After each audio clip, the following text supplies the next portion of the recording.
Today we're going to start at a Mishnah on the bottom of Memches on the base. Do you see that? Shoshayim Miskaven. 48b. Okay. Thank Hashem that you're able to learn Torah every day. It's chus of a learning. Immediately. Starts like this. Shoshayim Miskaven lachaveiroi bikas isha. An ox was intending to hit his friend. What type of friend is that, right? But it means another animal, and it ends up goring a woman, and the fetus comes out, miscarriage. So Patim mid he doesn't have to pay. The owner of the ox doesn't have to pay for the meveladas. We learn this from a pasuk. It says he only has to pay kaifer, and he says, what does the pasuk say? Bala Shar Naki or something. Yeah. The owner of the ox is exempt.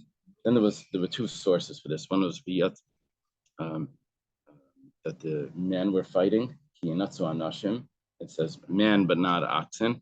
And there was another source of that's told us that they're exempt from the Mevalada. So we have a source that animals don't have to pay for the death of a fetus. But a person that was intending to hit his friend, and instead he hits a woman, but the fetus, he ends up harming the fetus. You meant before the owner of the animal. The owner of the animal doesn't have to pay, but it's only if a person himself hits. Then the person does have to pay. So if he's fighting and he hits a woman, and the fetus, and she has a miscarriage, does have to pay. If the animal, he doesn't. Regardless of intent. If that's the whole thing. Yeah. There was no intent. Yeah, if there was intent, That's for sure. then You have to pay for embarrassment for this. I don't think so. What if it was about to come out? I don't know if the fetus has that awareness. That's a good question. From Naphtali. Shalom over here is asking if you have to pay for embarrassment for the fetus. There's a Gemara in Achayvo that if someone gets embarrassed and immediately dies, does embarrassment go to? We have to wait for that Gemara because of the person never even experienced the shame from it, right? We have to wait for that, and that could be okay. Kate said, wait 30 Unless he was pages. thinking about Kaifer. This is the type of kaifer that there is in such a case, but it's not. It's not kaifer. kaifer. It's usually by an animal. No, when you're saying chayav, what may flood us is it that's damage. But what about kaifer? Yeah, so when a person kills a person, there is no kaifer. It's only when an animal kills a person. And we have a special pasuk that there's no kaifer by flooders. But when the animal, as he was saying, if it was right about to be born, but okay. Kate said, Mishalin, Maybloodis, how do you estimate the price? So Shamanas Isha Kamahi Yafad Shlayalda, Kamiyaf Mishiyalda. See, she's worth a lot less after she gives birth. Now, my assumption would be that to be sold as a slave, how much she would be worth. So she'd be worth more if there's two of her. Right? That's my assumption.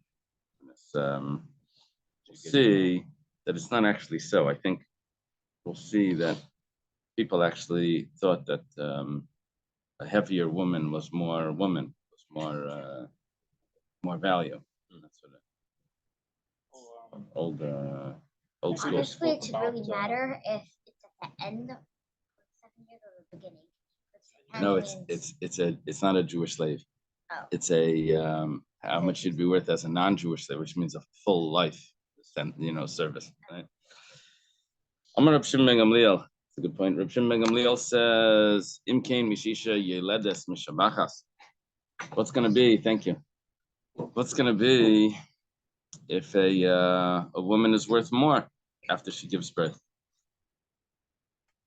The Gemara is going to discuss that maybe there's a concern that she may pass away during the childbirth.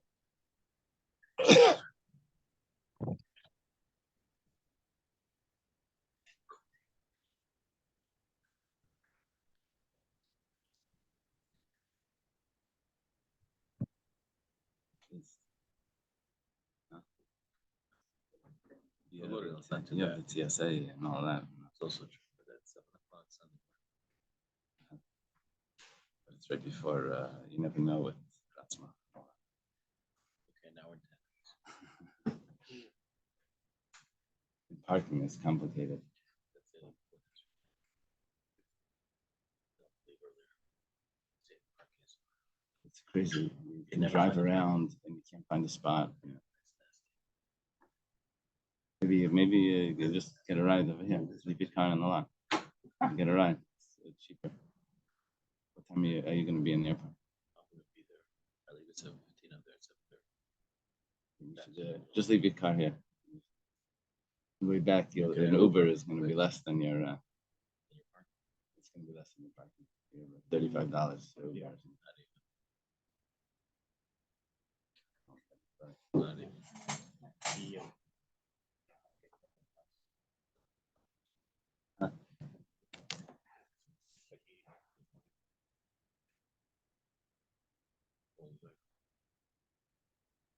Same thing.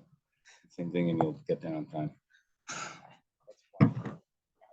But you don't want to deal with the parking. That could take you 10, 15 minutes. Look, you could leave in 15 minutes. That's your call. Put it out there.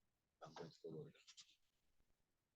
Okay, so Kim Mishaisha, Yoledas Mishabachas, it could be she's worth more after she gives birth. The logic of this is because a woman could pass away during childbirth. So you're buying a slave with the risk of this is like with a medical file. So that's a lesser value. You would have to estimate how much the fetus itself is worth and give that to the husband. If there is no husband, it goes to the husband's inheritors. She doesn't inherit her husband in this case because I think we said they're divorced or something, or maybe she never does. Does a woman inherit her husband if there's no inheritors?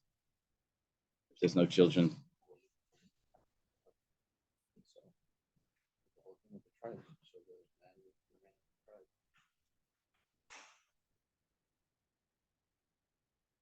What is that? What are you saying with the tribes?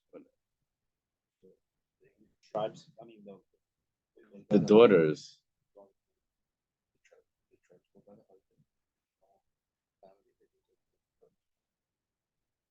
No, but if a husband passes away, he doesn't have immediate relatives.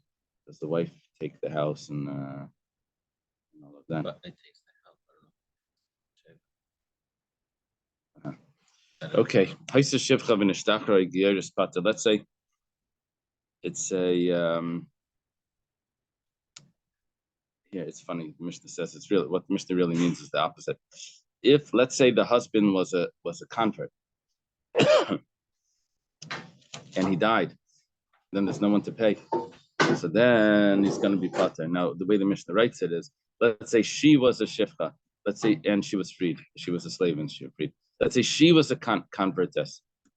But what the Mishnah really means is that her husband was the convert, and it's just saying that may be a case where that's how they would have been married, because it was a convert and a convertess that got married. But the main point of this is that the man is not alive. The man is the one that gets the payment, and he's not alive. So the person that owes the money automatically acquires it. Back at the beginning of the Mishnah, it said that if an ox was intending to gore his friend, which was another ox, Becky and Betsy, but he hit a woman, so then he'd say it says he doesn't have to pay. It says let's say he intended directly for the woman. He's going to have to pay. To the Ravada Barava. This is a kasha and Ravada Barava. We had this Gemara before, where we quoted those verses. Ravada Barava says clearly that you're exempt from paying if an ox scores a woman. Amalach Ravada Barava responds, the truth is that even if you intend for a woman, Direct. directly if the animal is intending is going straight at the woman. Is pyramid maybe the owner doesn't have to pay for the fetus. And this we said that an ox is intending for someone else other than the woman, and he ended up hitting the woman.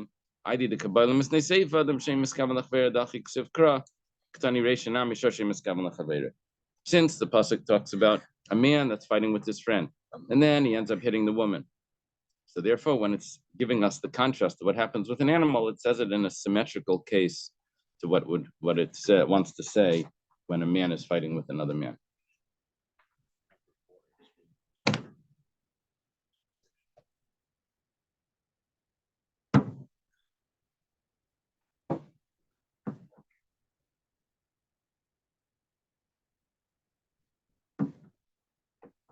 And that I understand. I'm missing like one piece of information.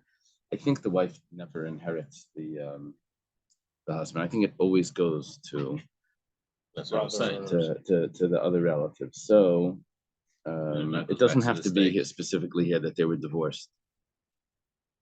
Then it goes back to the state. Right.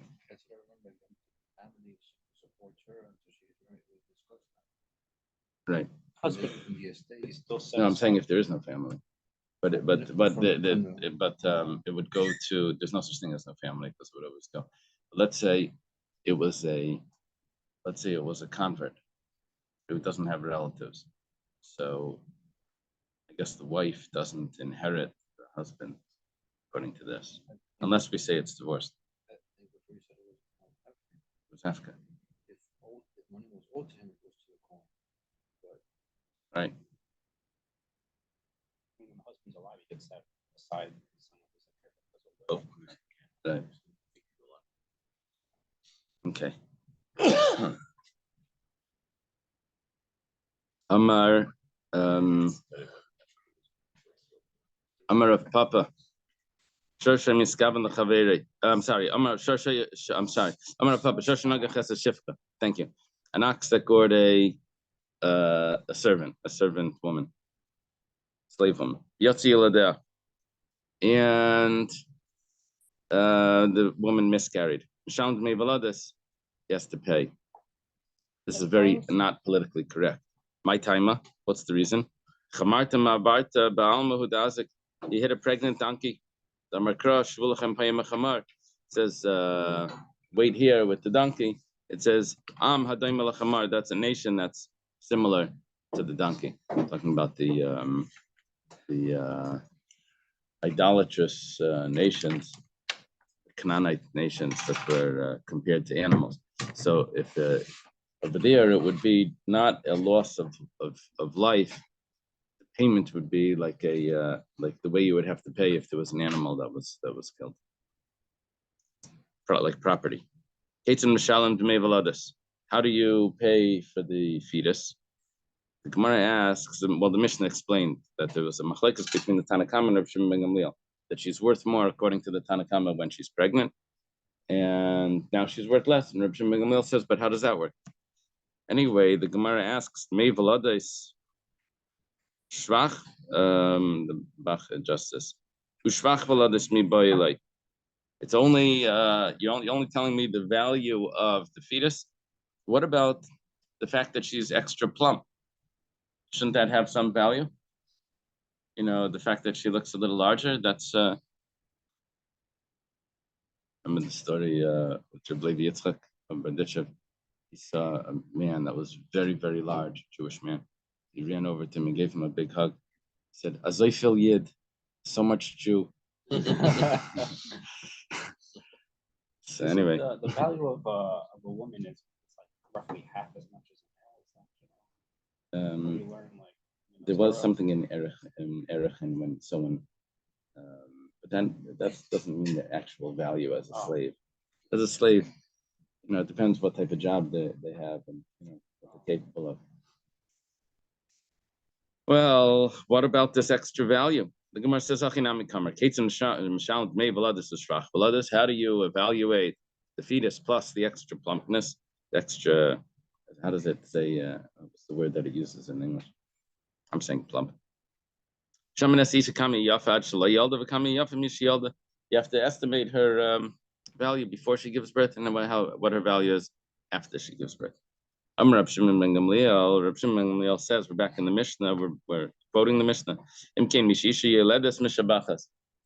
Looks like when a woman gives birth, she's worth less, but it's not true. When she gives birth, she's worth more after she gives birth.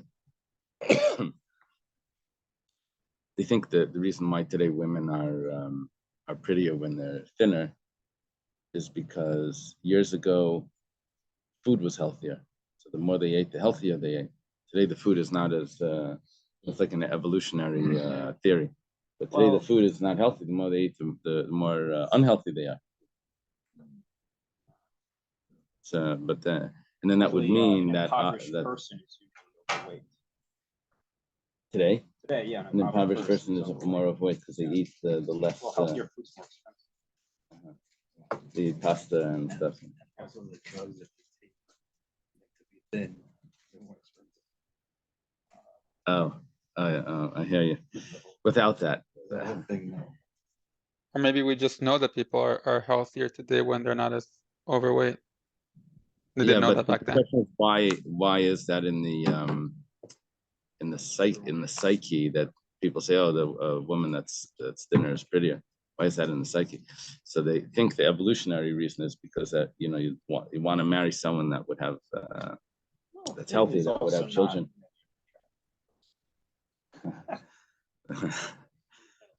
Old school. Okay, so what's going on? My Kamar, what is Reb Shimon ben Gamliel mean? What is he saying? Mar explains Amar Rabba Hachi Kamar. What he means to say is Isha Mishabachas Kodim Shetelet Yosem Milachar Shetelet Isha Mishabachas Lachar Shetelet Yosem Kodim Shetelet. The person is worth more after she gives birth, because after she gives birth, you don't have any risk that maybe she's going to die in childbirth. Chas v'shalom. So, but after she gives birth, then she's worth more.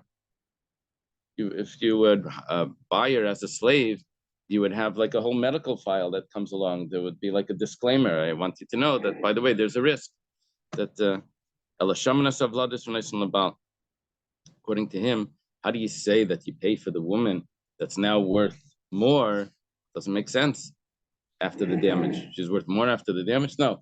So it must be that you have to estimate what the fetus and the child itself would have been. Tani Nami Hachi. You have a brisa that supports this understanding of Reb Shimon ben Gamliel. Is a woman worth more when she before she gives birth more than after she gives birth? It's exactly the opposite. She's worth more afterwards. That's the explanation for Reb Shimon ben Gamliel. So you have to pay not for the decrease the value of the woman, because there is no decrease in value. You have to pay you estimate the value of the fetus. Rava Amar, so that was the explanation of Rabba. How is she worth more after she gives birth? Because she no longer has because she doesn't have the risk of dying in childbirth. Right. So that risk is more significant than the extra value of it. So her value goes up. The value goes up according to Reb Shimon. Rava says like this,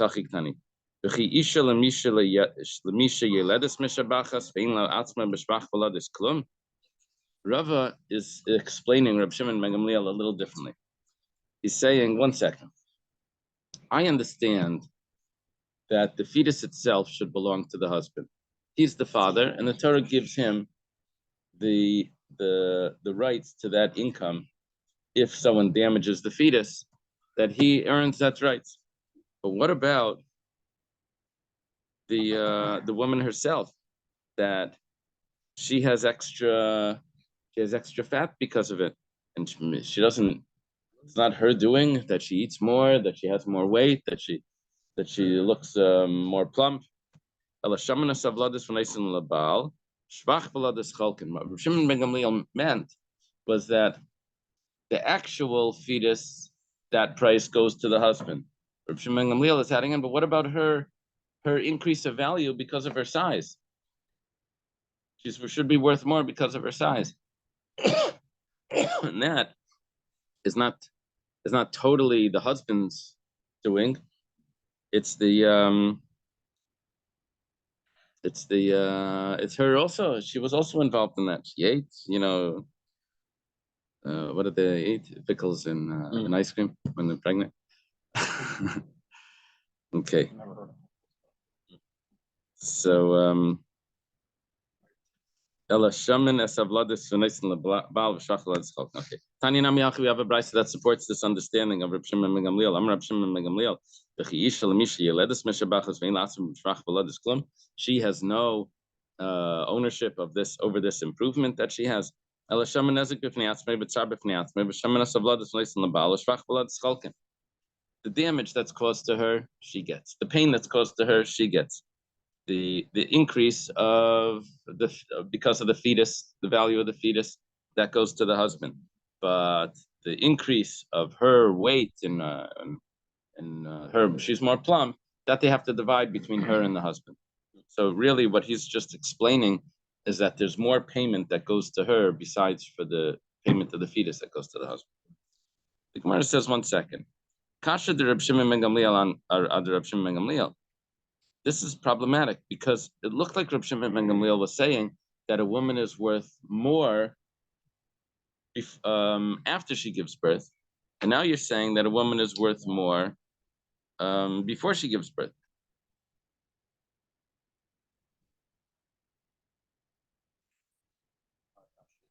Because why is she worth more? Because we're saying that the improvement that the shvach veladis has to go to. That means that there's something else, there's some increase of value that she's now missing because of the damage, and now she has to be paid that. My answer is a simple answer. Like Kasha, it depends if it's her first child or not. The first child, that's the most severe, that's the most serious risk of if she's gonna die in, God forbid, in childbirth. We assume that each successive child, she's more and more safe. More safe. Yeah. Yeah, she does this all the time. Yeah. So it's only the first child that's the risk. Wasn't that case rough? Right. Right. That's interesting. Are we also assuming that she can function just as well pregnant as not pregnant? Like, it'd be hard to work if you're like 9 months pregnant.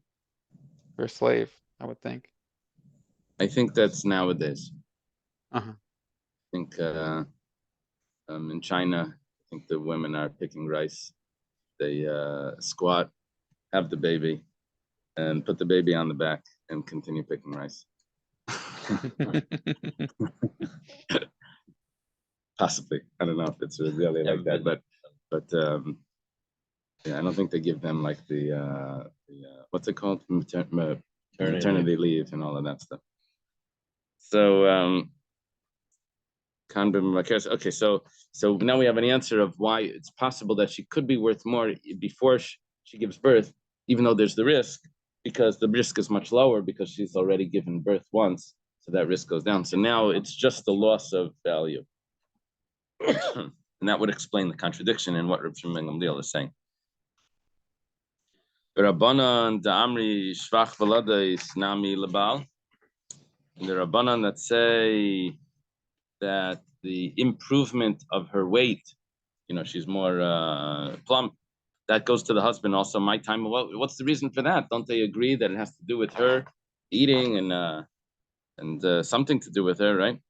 So the Gemara says, Kiditanan, it was taught in a Mishnah, it says that if the two men are fighting and the fetus comes out, and so why does it have to say that she was pregnant? Of course she's pregnant. Matam b'day mahara. Why does it say pregnant? Laimalach is coming to tell you, Shvach Yirayin Labal. I had the funniest thing. My little kids were talking. So one of them said, the girls said, I got pregnant because we had a mock wedding in camp, and I heard that sometimes a mock wedding could be real, so I got pregnant. But so I says, what happened to the baby? He said, well, I stepped on a nail. Yeah. This is like they had the whole logic worked out together with the nail afterwards. It was all everything made sense. So the children. So okay, anyway. So Matam Leimar Hara. So why does it have to say that she was pregnant? It's coming to say that the improvement of the pregnancy goes to the husband. That's what it's coming to. That extra word. Of course, she was pregnant. The child came out. So why does it have to say Isha Hara, pregnant woman? Rav Shimon ben Gamliel, Hi Hara, my Darish Bey. What does Rav Shimon ben Gamliel do with that Hara? Because he says that the improvement of her weight, of her plumpness, goes half to her. What is he learning from the word Hara? So it says, he uses it for another braiser. Rabbi Lezer ben Yaakov was a hard word to read. Keneged Beis Yirayin. And that he says that he's chayiv, the two people are fighting. He hits her near her, near the. It can't be that he hit her on the arm or hit her on the leg. But he hit her near the fetus, in her stomach. Amar of Papa leitem keneged Beis Yirayin mam. She doesn't have to be actually in the stomach area. El kol hechad salak beishchma lavlad laflukiyad v'regel delay. Rav Papa elaborates on that. He says it doesn't actually mean only in the stomach. It could be anywhere on the upper body, anywhere where heat would come from that area to warm the fetus. And then if she would get bruised anywhere on her upper body, so that would affect, as long as it's not the hands or the feet. Okay. Yes, there are pressure points and different things, but that wouldn't matter. If it's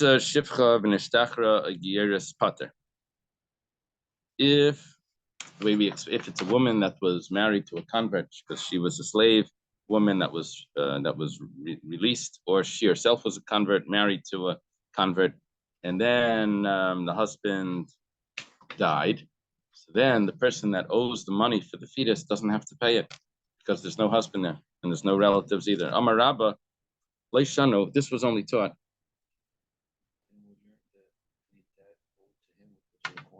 No, only stolen property. Leishano, right? Ella shechavel ba b'chaye hager u'meis hager. This is only if the damage took place while he was alive. Comes to payment, there's no one to pay. The kivan shechavel ba b'chaye hager zacha buger, because it belonged to him, belonged to the husband. Kivan the meis hager zacha bumin hager.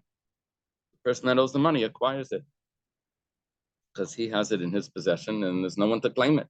So he acquires it.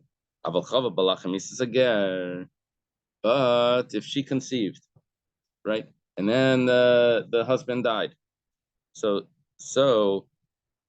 she acquires the fetus, and now she's the owner.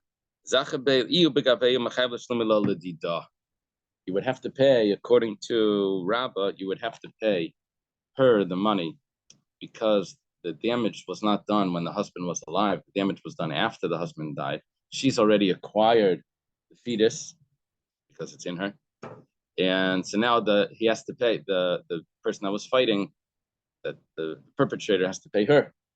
Amar Rav Chisda. Chisda says Mari Dichi, the one who said this, I think Mari Dichi, the master of the one that said this. Do you think? Convert dies. It says here the assailant acquires it. The assailant is the Perpetrator. Okay, so he's pretty much getting the money back. Yeah, he would really have to pay the convert, but there's no one to pay, so he just keeps it. But according to Rabbah, but if the convert had died, the husband had died before the damage, then the woman would have acquired it. Right.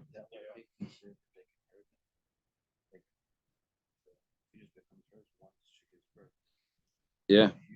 Well, that's Rav Chizda's question on Rabbah. Rav Chizda says, what are you saying? You're making it look like the fetus is a bundle of money, and she happened to acquire it from the convert, and now he has to pay. And now he has to pay the woman. No, it doesn't matter. According to Rav Chisda, it doesn't matter when the damage took, when the husband died. If he died after the damage or before the damage, it doesn't matter. The husband always owns the fetus, and if he's not around, so then the perpetrator doesn't have to pay. Meisvei, the Gemara has a question. If he hits there are two people fighting, he hits the woman, the fetus comes out. He has to pay the damage and the pain to the woman, but the cost of the fetus, that goes to the husband. Ein habal, if there's no husband there, it goes to his inheritors. Ein haisha, if there's no woman there, it goes to her inheritors. To the son, not to the husband. Why not to the husband? Because they're divorced. What if the Here there's a case where they're divorced, so that's why the husband doesn't inherit it, but it will go to her inheritor. What if the husband accidentally causes damage to his pregnant wife? Does he get the money back since it's his? The husband damaged her. He goes to jail. Yeah, besides that, he goes to jail. Could be in the money now. Right. The Demei Valadas, he doesn't have to pay. But let's say they're divorced. So, or even if they're not divorced, she would get the payments for whatever damages there. He would have to pay her just like someone else, right? Damages was not something that the husband acquires, right? He might see her there, whatever income she does. If she finds an object, does she keep it, or does her husband? Well, it says here it gives compensation for The husband keeps her Matthias. Because Oh, yeah. like if her family wanted to give her something, had to stipulate that the Not for husband him, uh-huh. couldn't have this. So has the Gemara switched and it's not talking about a ger in this instance? Well, now we're quoting a brisa. It's not. We're about in the brisa itself. We're about to discuss the ger. So far, it wasn't a ger. This is a quote from an earlier source. Uh-huh. The brisa goes on and says, let's say it was she's a convert, which means that basically that her husband's a convert. Either she was a slave that was redeemed or a convert. Zacha, then the perpetrator acquires the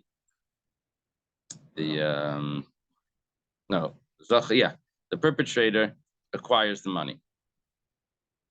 Okay, now what's our question? The question is that we didn't make any distinction over here when the husband died.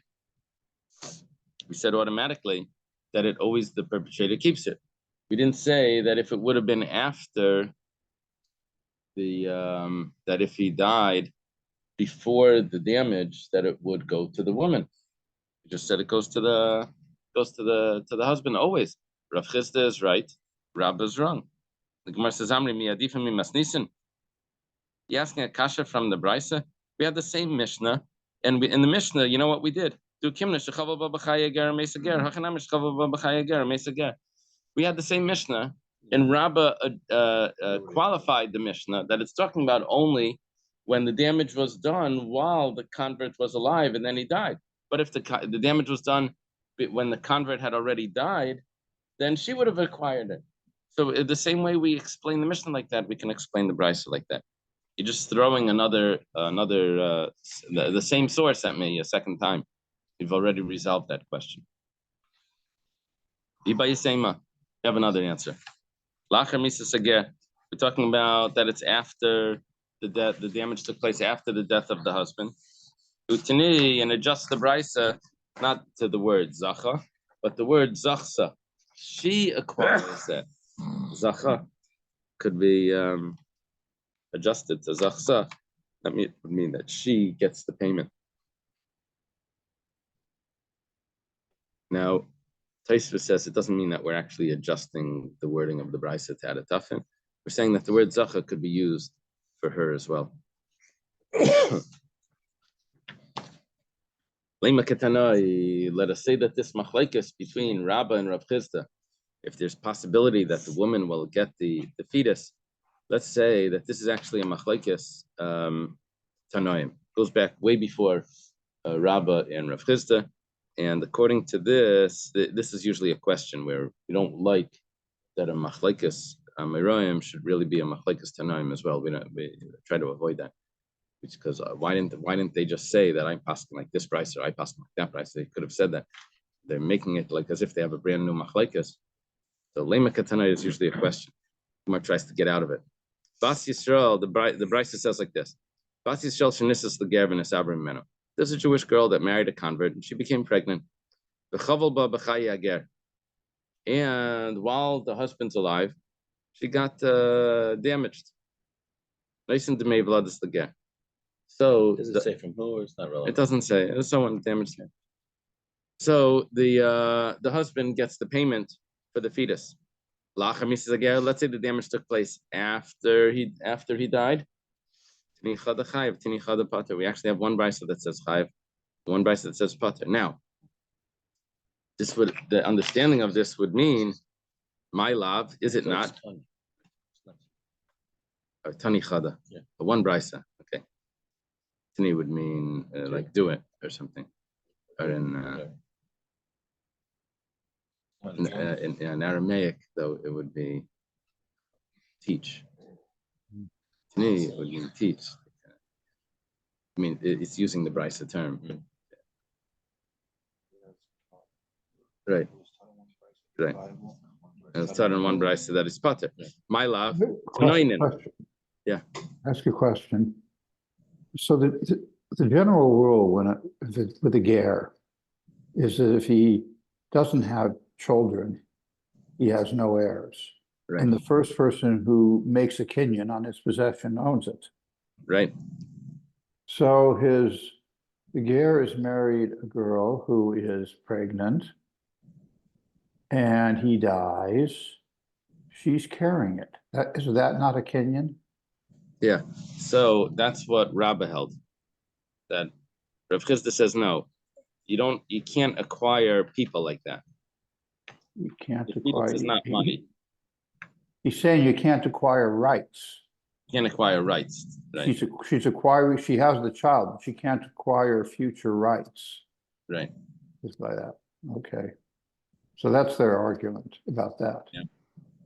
Okay, thank you. Comes down now, what happens to that payment if there's damages after he dies? So one brisa says chai, one brisa says pater. My love tanoinenu. It must mean that it's machlekes tanoin. The Gemara says, "Do you have a pencil there?" Oh, I got one. Hell, I got. My love tanoinenu.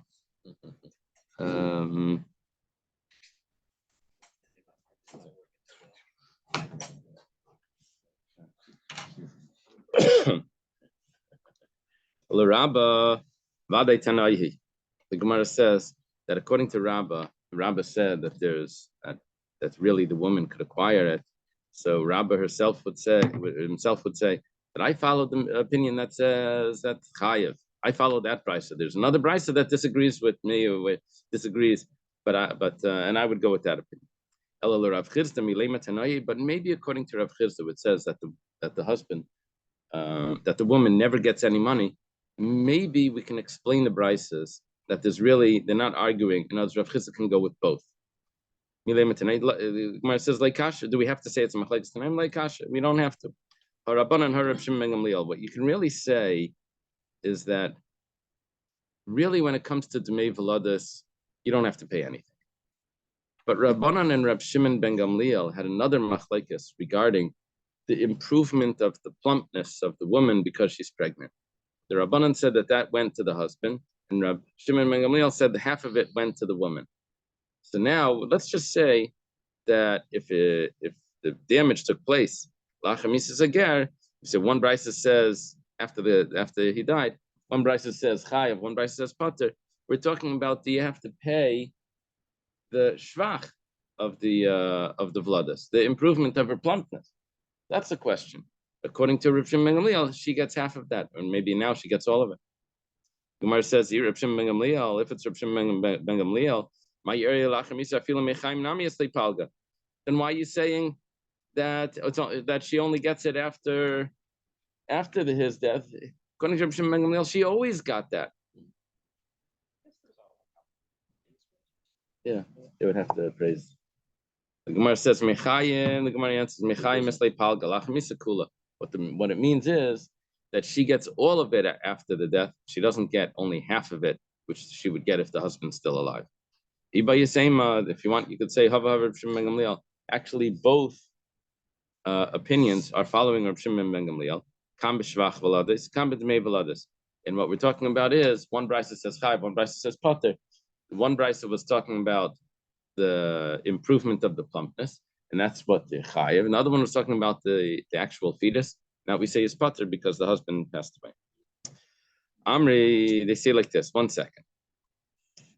Where's the question? If she gets the payment of the shvach b'ladis, all of it, after the husband dies. Now, the Rabbanan held that really the improvement, the shvach b'ladis, the improvement of her plumpness, doesn't go to her, it really goes to the husband. That's the Rabbanan's opinion. But now there is no husband. So the Gemara asks like this. It's a kasha and Rav Chizda. Mishvach b'ladis, the fact that she's getting, according to Reb Shimon ben Gamliel, the improvement, lishma d'mei v'ladis. We should understand that if she can get all of it, she should also be able to get the fetus as well, because it seems like she's able to inherit more than that she was deserving. Because when the husband was alive, she would only get half. Now she's getting it all of the improvement of her plumpness. So she should also get the fetus. We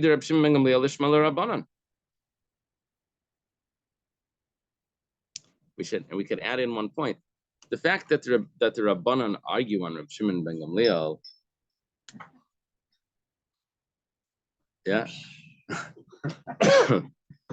that was only because they held that she doesn't get the shvach b'ladis. But whether this one distinction that after she died, in other words, if she would get it, if the Rabbanan would accept Reb Shimon ben Gamliel's opinion that she gets the shvach b'ladis while he's alive, half of it, then they would agree that after the death she should get all of it. So we're asking that now that Reb Shimon ben Gamliel is saying that she gets all of it, the Rabbanan should say that she should get all of it as well. And then not only that, she should also get the Dmei V'ladis, also the fetus itself. Gemara says, Amri Loi. No, it's not so. Shvach V'ladis T'shaychiyada Begavayu. The improvement that she has her hand on a little bit, she has she's slightly attached to it. So Zachibu Bakulu. So after the husband dies, she gets all of it. But the Dmei V'ladis, she never had her hand on it. She never got anything. So after the husband dies, she doesn't get anything. In other words, because she had some sort of handle on it while he was alive, now she gets all of it after he dies. Okay. Rav Yeva Sava, Rav Nachman. Rav Yeva Sava, he asks Rav Nachman the following question. Sava means the elder. If someone grabs onto some documents of the convert, which means that there's liens on properties that the convert has access to, and this person comes after the convert dies and grabs those documents, which means that he now has access to to those properties. What's the halacha? He's really intending to go now and collect those properties. Why? Why is he going to collect those properties? Because the guy owed the money, owed the convert money. Now he grabs those documents. Now he's going to take it. But the truth is, he doesn't actually get the properties because the guy that owes the money, he acquires the properties first. The borrower that owed that money, that owes the properties, he doesn't have to pay back. Right? There's no payment. There's no payment. So now our question is, he doesn't even own the paper.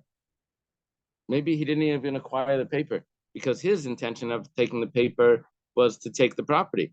What about the paper itself? Or maybe maybe he actually wanted the paper as well. And okay, he doesn't get the property, but at least gets the paper. Amar Lei, so Rav Nachman says, Ani Moiri, answer me, my master. Was he looking for a cork that he needs to stuff up his bottle? Today we would say, was he looking for scrap paper for telephone numbers? Back then they said, was he looking for a cork to plug up a bottle so that like the dust doesn't get in it? That's what they would do with paper. Amalei, yeah, that was my question. I'm asking if he actually keeps the paper. Or maybe someone else can come over and say, you didn't actually acquire the paper. Now I'm going to acquire the paper. You thought you were acquiring something else. Someone else can grab it away from you. Amar Rabba.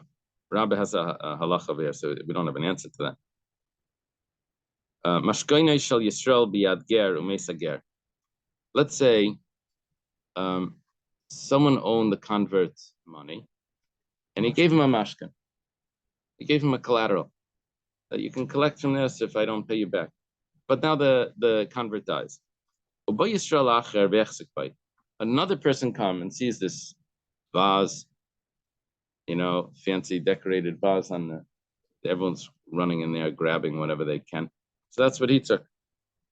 So, Rabbah says that we take it away from the person because that was a mashkin that was given by someone that borrowed money.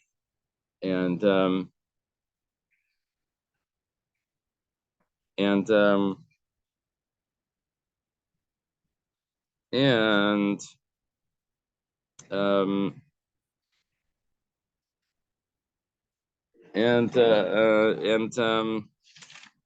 person that owed the money doesn't have to pay it now because the convert died. My time, given the mislagir, once the convert dies, he doesn't have that obligation anymore. Does the convert have a child here? No, if the convert had a child, then the child would get that money, would receive everything. Yeah, talking about that, he doesn't have any children, and also his parents don't really inherit him because they're not Jewish. So, what about his wife? No. I'm not 100% sure. I think that the wife also doesn't inherit. If it's her house, you can just say I claim everything. She just gets the ksuba, I think. I'm not sure about the wife. I'm not sure how it works. With the situation, like if they stole from the convert with the wife, at that Would be the same question. Does the wife have any inherit anything? I'm not sure. What if she was pregnant? Oh, then you would wait for the child to be born, and the child would get everything. But how do you know? That's inherent. You'd How have do to you know wait. that all those happened from the father? How do you know the mother didn't also work? How do you know? Oh, that all the inheritance. Oh, you mean all the household properties? Yeah, All you of know that? if it didn't come from the mother. That you would have to see the documents. Like she would prove it, mine or his or whatever. You could look up in the files who owns the property.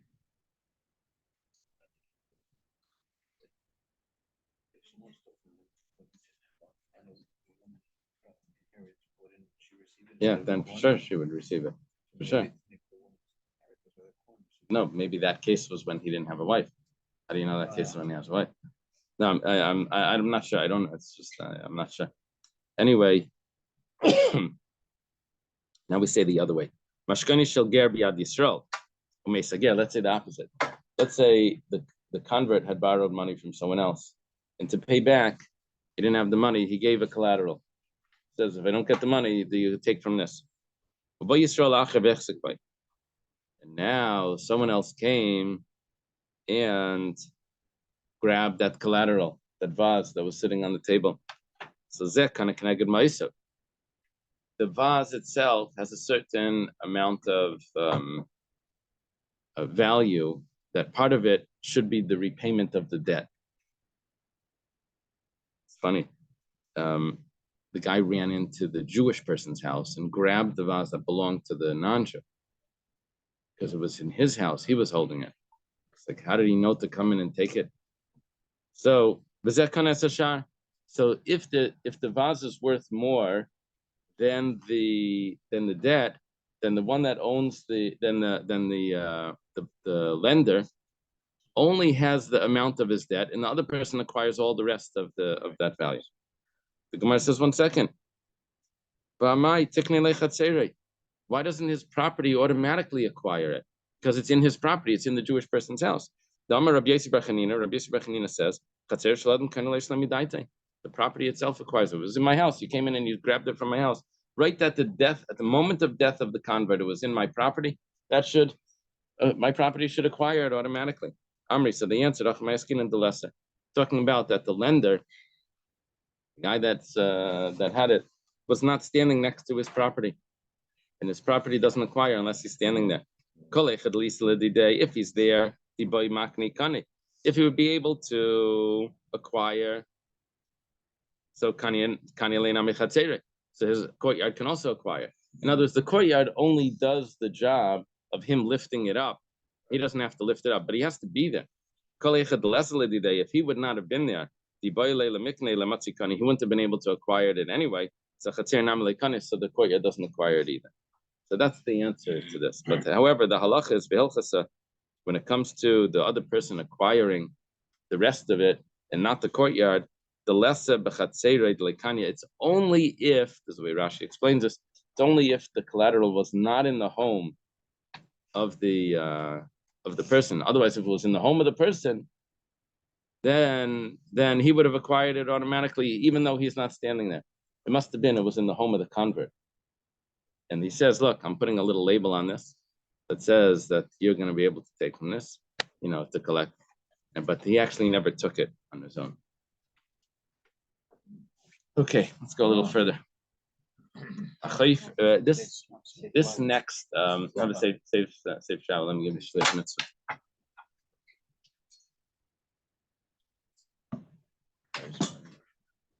Who carries cash nowadays? Huh?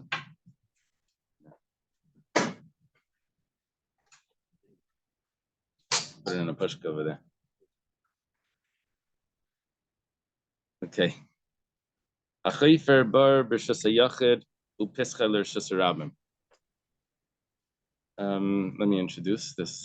This is a slightly complex discussion because we're going to have a machlekes. We're going to have a machlekes, and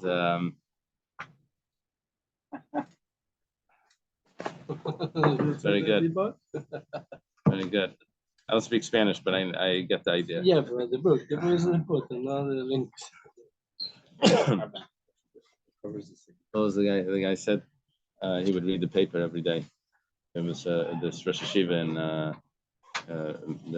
Palachik was his name. Pakistan. I don't know if you know. They called him the Maitzet Eli.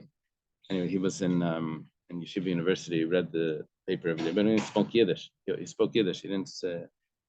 They said, "How do you read the paper? You don't even know." He says, "No, in Russia they never wrote the news.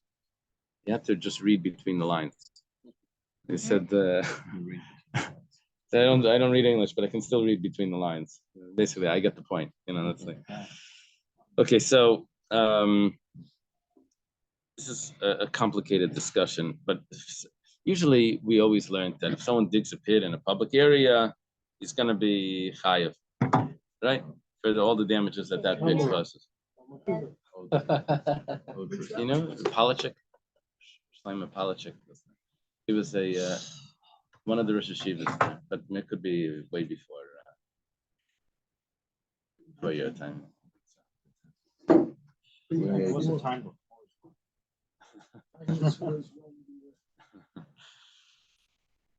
So usually you would assume that if someone dug a pit in a public area, he would be chayav.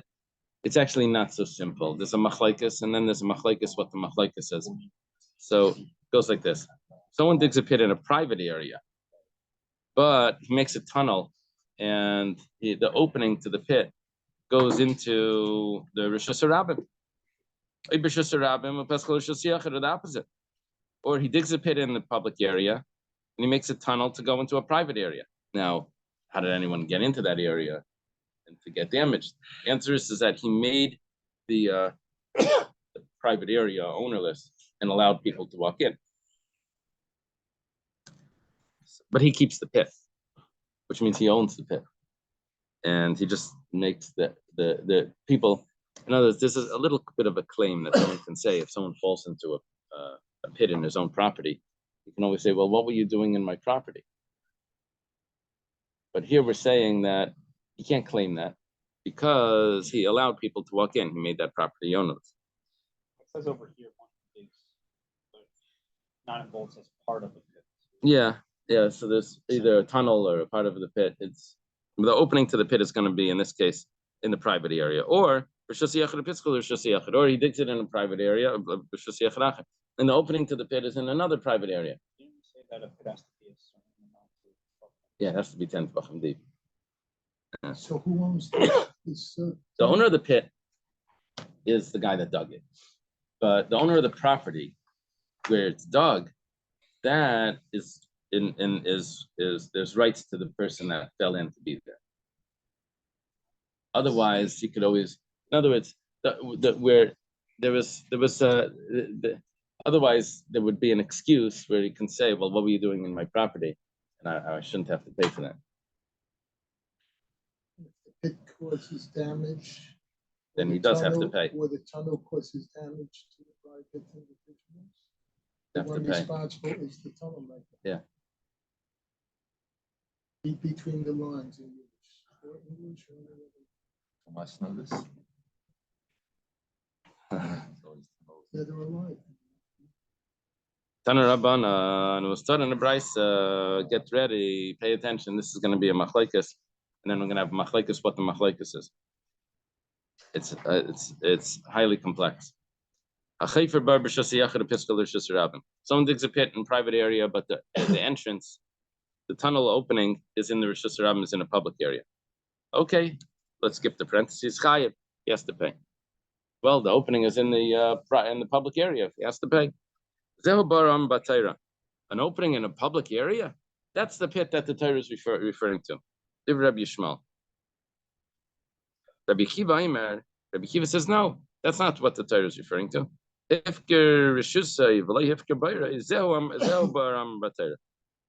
Talking about a pit that was made in a private area. And then the person made his area ownerless, allowed people to walk in, but he keeps the pit. That's the pit that the Torah is referring to. Okay, I'd like to elaborate on this, but I'm going to refrain because it's a machlekes. What this machlekes is. So Amar Rabba. Right here we have Rabba. On the next page we're going to have Rav Yosef. Rabba says, according to Rabba, everyone agrees. Wait till you can remember this, is because in the word Rabba is Reish and Hey, which is abbreviation for Rosh Hashanah. I'll never forget that. Everyone holds that's the Chayev. So according to Rabba, Kuli Alma, the entire world, who's the entire world? Two people, Rabbi Akiva and Rabbi Yishmael. Everyone holds that Yechayev. My time, what's the reason? Amakra, the pasuk says ki yiftach v'chiyichra. It says if someone opens a pit or if someone digs a pit. The Gemara is a little surprised about this. It says, if someone just removes the cover, it makes him chayev. For sure, if he digs it, he should be chayev. We're talking about that it becomes chayev because of his involvement in the pit, not because he owns the property. So if you dig a pit, even if it's not in your property, according to Rabbah, everyone agrees you're chayev. They're only arguing between the machlekes between Rabbi Akiva and Rabbi Yishmael. Is bebar b'shusay when there is a pit in his private property. That's when he dug it. Rabbi Kiva savar bar b'shusay nami chayev. Kiva holds he's chayev also in a pit in his private property. The ksiv balabar. The pasuk, when it comes to tell us about the payment that has to be made, it says bal habar, the owner of the pit. Now in the public area, it's not really an owner of a pit. It's the person that dug the pit. What does balabar mean? That it was dug in his property. He actually owns the pit. Literally, he actually owns the pit. It's talking about someone that owns a pit. Rabbi Yishmael says, Balatakala. We're talking about the one that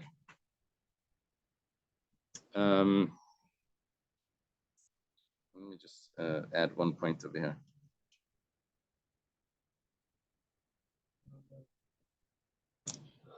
The one, it means the one that, not that owns the pit, the one means the one that Causing a made the obstacle. Now, Rabbi Yishmael's actual opinion is that when a guy digs a pit in his own property, and then he makes his property ownerless, he says, I didn't make it ownerless for me to be obligated in damages. I'm not giving my property, when I gave the rights to people to walk there, I wasn't taking responsibility for the pit that's there. I dug it. When I dug it, I was perfectly allowed to dig it. It was my private property. Now that I'm giving the rights, so I didn't give the rights just to become chayiv and to become obligated, and that wasn't my intention when I made it ownerless. So just to allow people to walk, but not to be obligated for damages. He donated it. Now, don't complain. Basically, I donated property to the public. Don't complain. Right. So it wasn't mafkir. It was mafkir his entire The property, the whole right? field. Yeah. It happened to be a pit there as well. Right. No. So why is he saying balabor? So it's No, Rabbi They're not Akiva arguing holds the same bal thing. habar. Rabbi Akiva holds if you. balasada.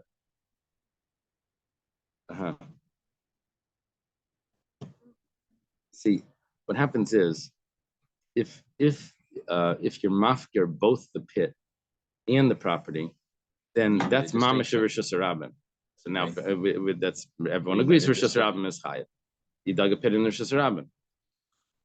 It's only when he's keeping the pit and someone's he's keeping the pit. So then he's saying that when the fact that I gave an area surrounding the pit, that I gave that I only gave out of the my own goodness, but I never accepted on myself the responsibility of anyone falling into the pit. Because he kept it. Because he kept it.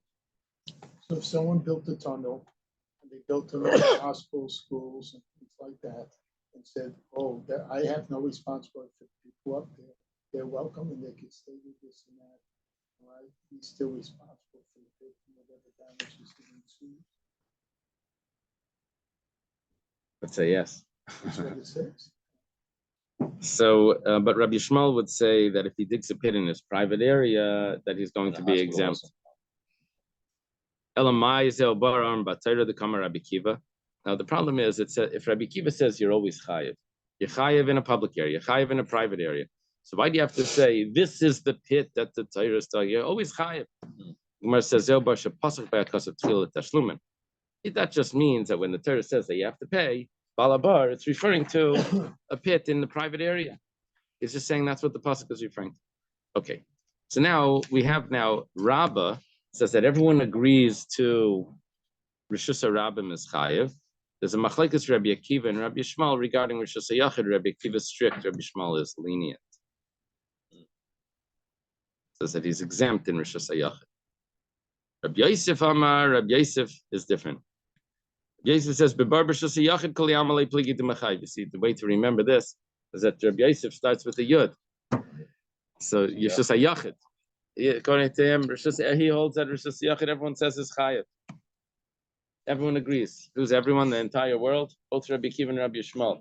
That if you own that property and then you made it ownerless, you dug a pit in it, you made it ownerless, everyone agrees that if someone falls into that pit, you're chayiv. My timer, Bal Habar. Amar Rachman. Torah says the owner of the pit. Owner of the pit means that someone owns the pit. The bar deslei baila maskinan. Ki pligi bebar b'shus harabim. There's a machlekes about a bar in a public area.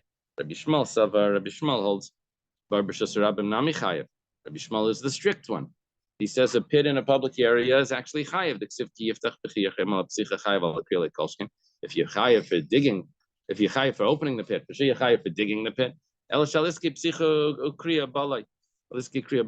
We're talking about someone that was involved in the construction of this pit, even though he doesn't own it.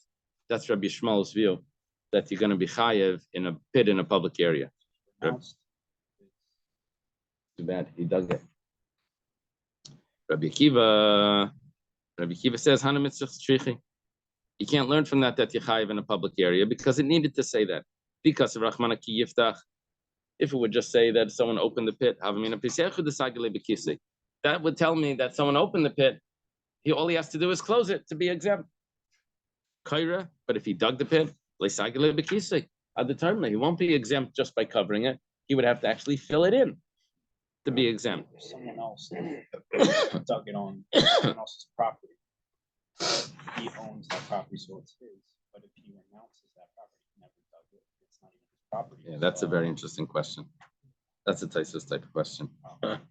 Yeah, Jonathan is asking a difficult question. If a third party, if someone else digs a pit in someone else's property, he doesn't own it, and it's not a public property. Yeah, I don't know. That's so He's asking if the owner of the private property is responsible. yeah, because he didn't dig it either. I don't know. So v'ikasav rachmana ki yichra, and if it would have said someone that digs a pit, avamina kriyahu debai kisei. And David Maisa would say that only someone that digs a pit has to cover it. Avol peseach David Maisa, but the guy that took the cover off, he hardly did anything. Just took a cover off. Maybe he doesn't even have to cover it. He opened up the thing to get some water out. Okay, forgot to put the cover back on.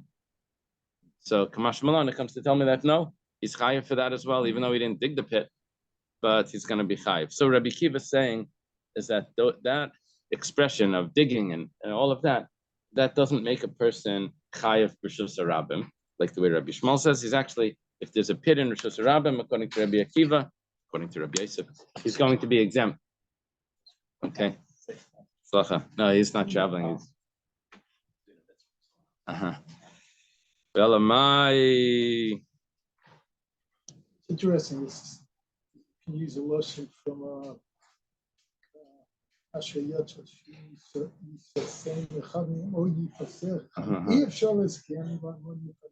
Guys in trouble. it's interesting. Now, if Rabbi Yishmael says, What did he say? what he's saying is that it reminds him of in the Ashiyatzer, it says if he opens the if something that was supposed to be closed is open, or if something that was supposed to be open is closed, so then you won't be able to endure, won't be able to survive. Oh yeah. So That's what it reminds him of. this with the pit opening, the closing. Reminds me of if you own property and someone farms it and pollutes it, then who's responsible? Same thing as pit. Or is That's just damaging actual property. That's not someone else coming in and getting damaged by the. Oh, and then someone wants to walk on that property, and it's what He gets damaged. he gets damaged Right. from. That was Jonathan's question. If someone else damages a property, is the property owner responsible now for damages that it now causes? Okay, the Gemara asks, when it says, since according to Rabbi Shmuel, you're always chayiv on a pit, whether it's in private area, which that's Rabbi Shmuel holds, Rabbi Yosef holds, everyone says chayiv, and in the public area, which Rabbi Yosef says, Rabbi Shmuel says is chayiv. So, Ma'izeh baram bater, the Rabbi Shmuel, what's he talking about? This is the pit that the Torah says you're always chayiv. Every pit you're chayiv. It says Zeh bar shepasach be'akasav tchilul nezaken. That's just what it means because when it started off, it says ki yiftach v'chi yichra. Someone digs. We're talking about when he digs in a public area. Okay, why was that a public area? Because it says if someone digs or if someone opens, he said if he's chayiv for opening, for sure he's chayiv for digging. Rather, it just means to tell me that any involvement in the creation of the pit, even if you don't own it, is also chayiv. That's what Rabbi Shmuel says. That's what the pasuk was talking about. So he digs it, and it's private. It's his. Let's say it becomes public. Public buys it. Make a road. Yeah. Who's responsible for that? So everyone holds that you're chayiv according to Rabbi Yosef. Digger of the pit. Yeah. This is common, very common here. They dig pits to get the rock out to build housing developments. So this whole South Florida is filled with these holes. They call them lakes. And then they build a house around it. Right. But those lakes are dangerous because they're straight down. If anyone falls in, they're dead. If a dog falls in, they can't get out. How deep are those lakes? 100 feet. Yeah. You guys get around free.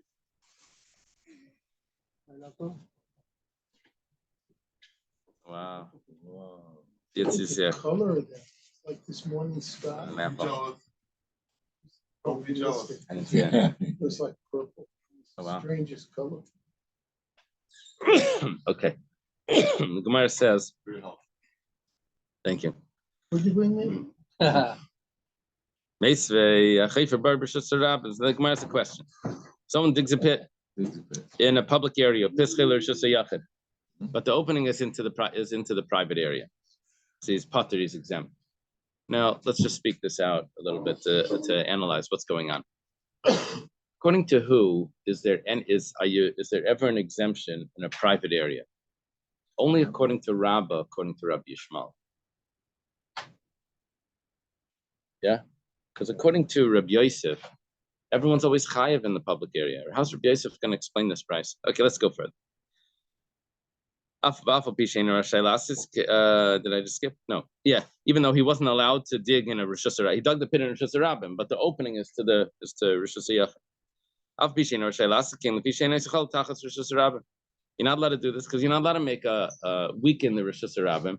People are now walking on the Rosh Hashanah, but there's a tunnel under it, which is a problem.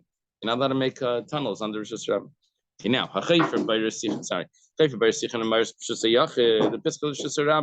someone digs pits in a private area and opens it to the public area.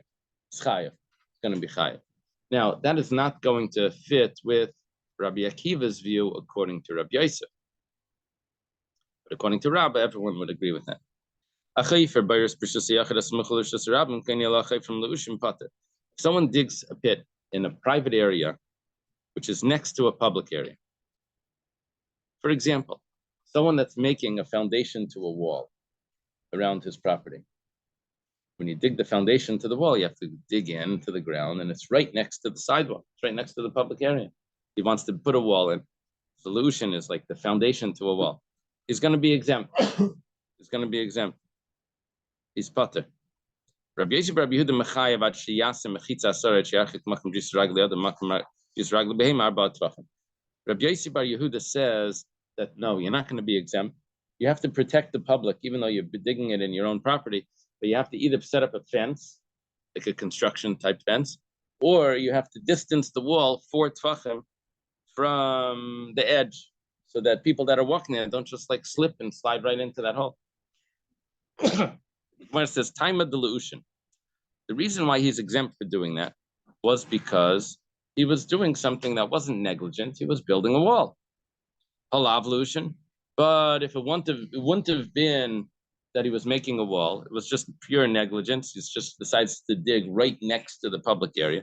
We would say chayev. Amani. Now, who would say chayev? Bishleim ala Rabba. If we go according to Rabba, then we would go like this. Reisha, when we said that you're potter in a Rishus HaRabim, what was the beginning of the Brisa? No, in a Rishus HaYachid. The Reisha, which says that you're potter if the opening is in the Rishus HaYachid, that would be Rabbi Yishmael.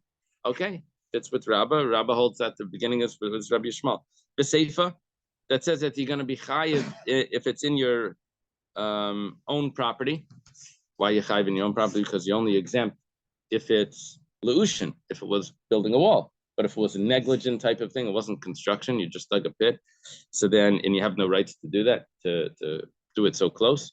So then you would be chayiv. That would be Rabbi Akiva's view, who holds that you're chayiv in a pit in a private area. Not Rabbi Yishmael. Rabbi Yishmael holds you're exempt, according to Rabbi. Rabbi Yosef, but according to Rabbi Yosef says that everyone holds you chayiv in Rosh Hashanah, but in Rosh Hashanah you're potter, according to Rabbi Akiva. The Sefer that says that if it's in your own property, you're chayav. That fits with everyone. Ela Reisha, that a pit in your private property is exempt. That's potter. Mani, who does that fit with? Like Rabbi Shmuel, Rabbi Akiva doesn't fit with anyone. We have a problem according to Rabbi Yosef that says potter. We spoke this out when we were reading it. Amalach Rabbi Yosef would respond, Kula Divrei Kolhi. The entire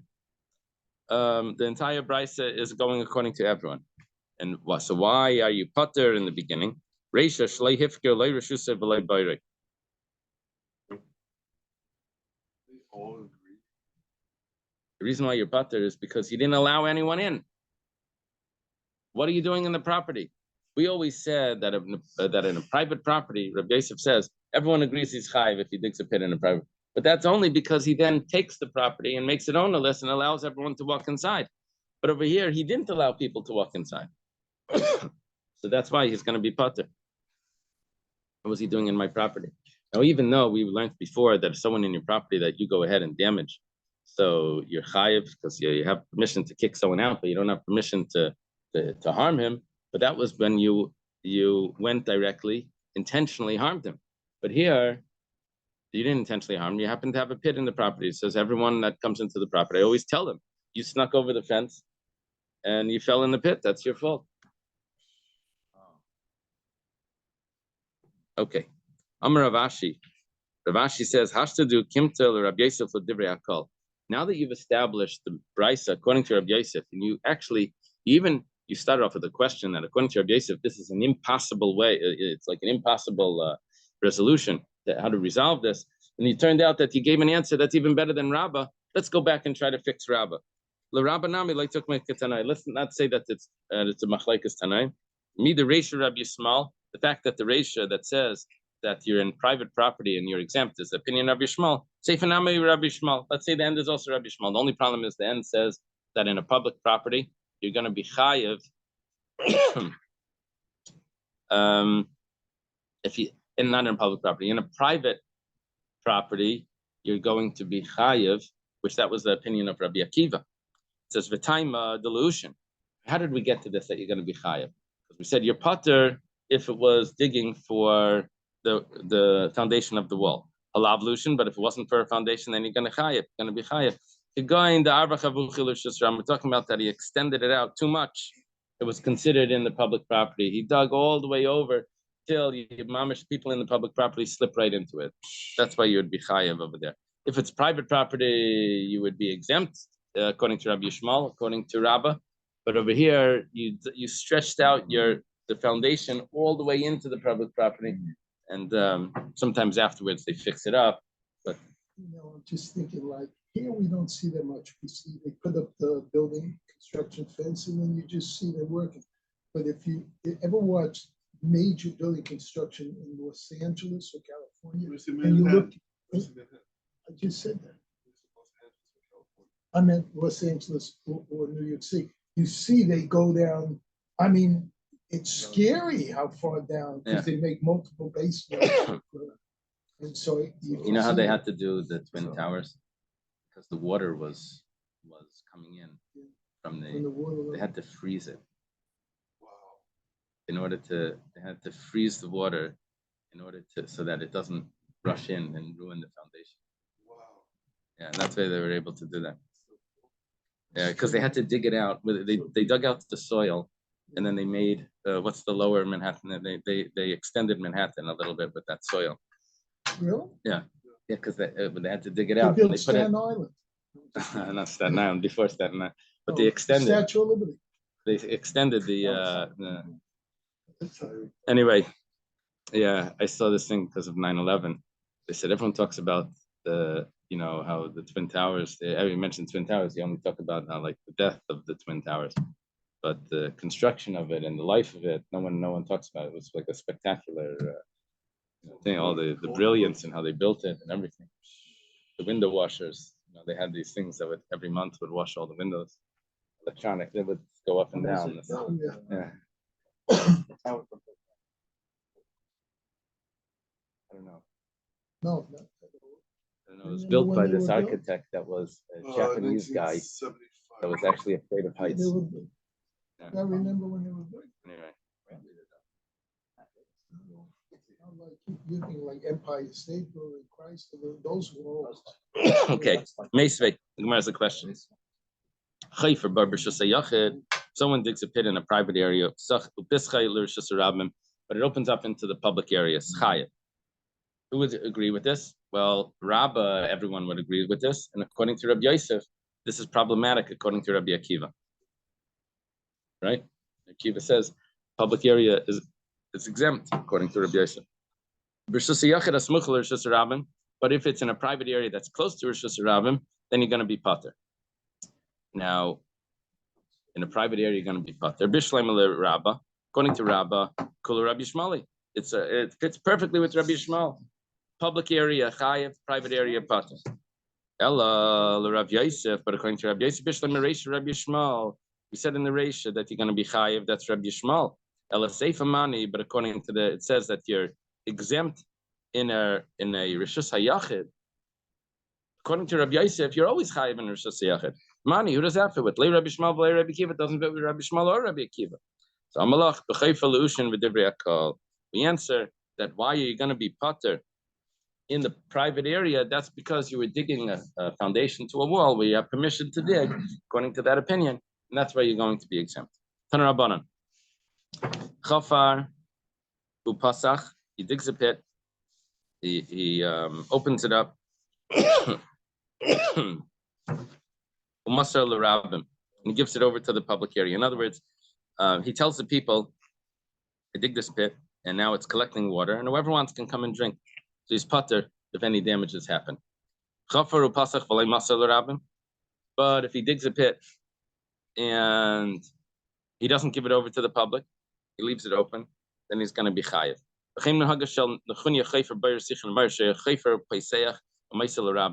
He would dig pits. There was a fellow. His name was Nechunya Chayfer. Nechunya Chayfer Sichan, I think it was called. He would dig pits and then he would give the public to drink. He says this person fulfilled this halacha. Says halacha zu v'sulai. He only fulfilled this halacha. Means he also fulfilled this halacha. Okay, Taner Rabbana was taught in the Bryce. The story of the daughter of this fellow, Nechunya Chayfer Sichan. She fell into a big pit. They went to tell Rabbi Chanina ben Daisa to daven for her. The first hour said that she's still alive. It's all good. Second hour said she's still alive. Felicia's the third hour, Amalahem also, she's already up. She came out. Amrullah, they went to her, Mi Helcha, who took you out? Amalahem, she said, Zachar shel Rechelim Nizdamanli. That means there was a ram. And there was an old man that was walking it, which is Avram Avinu. And the ram was the ram of the Akedah. Amrullah, they went back to Rabbi Chanina ben Daisa and they said, Navi Ata, you're a prophet. Amalahem, he said, I'm not a prophet, I'm not a son of a prophet. I only said the following.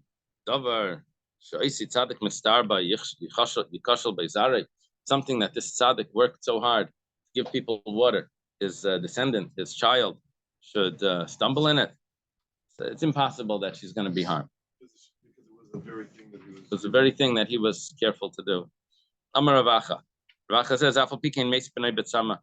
Nevertheless, his son died in thirst, because of thirst.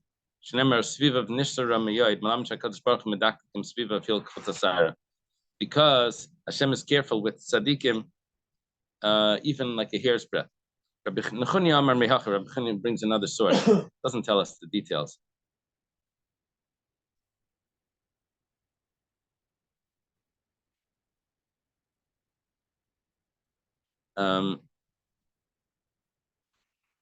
But the pasuk over here is Kel Naretz B'Seid Kadeshim Rabba, a God that's exalted amongst the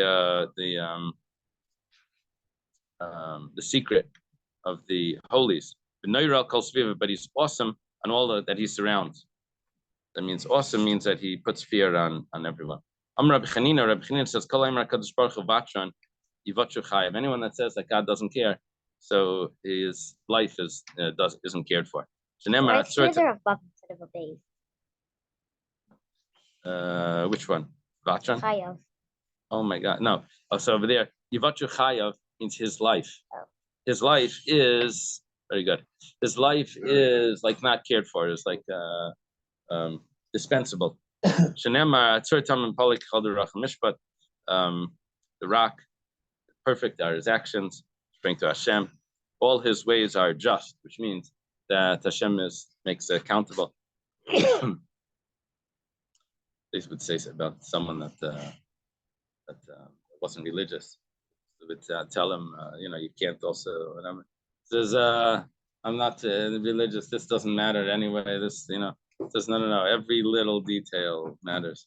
That's why we say Dayanenes, right? Because when he makes the judgment, every collateral damage and things all Right. considered. They could just say it doesn't matter and then get some score him. Right.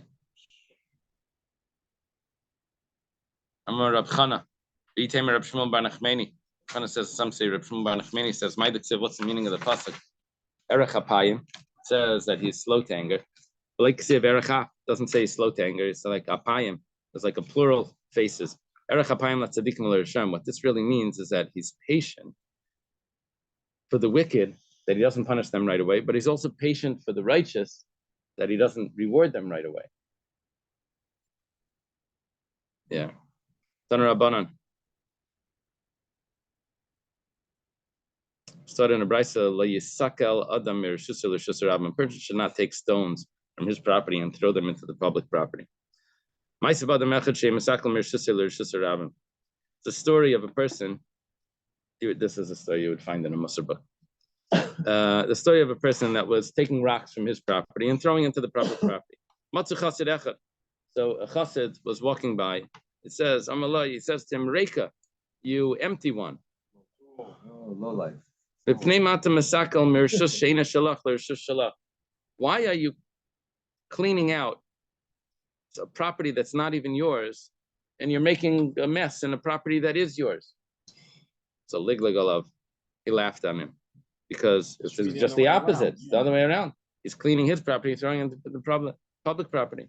Liyamim, some days went by. He had to sell his field. He was actually walking on that exact road. And he stumbled, became a homeless. He's stumbling on the rocks that he had thrown there. Amar, he said, Yafa Amali Chassid. It was good what that chassid said. The property that I thought was mine was really not mine. Whoa. And really, I'm just a member of the public. I'm, yeah. Okay, let's leave it over here. Okay. Have a good week, everyone. Shabbat Tov.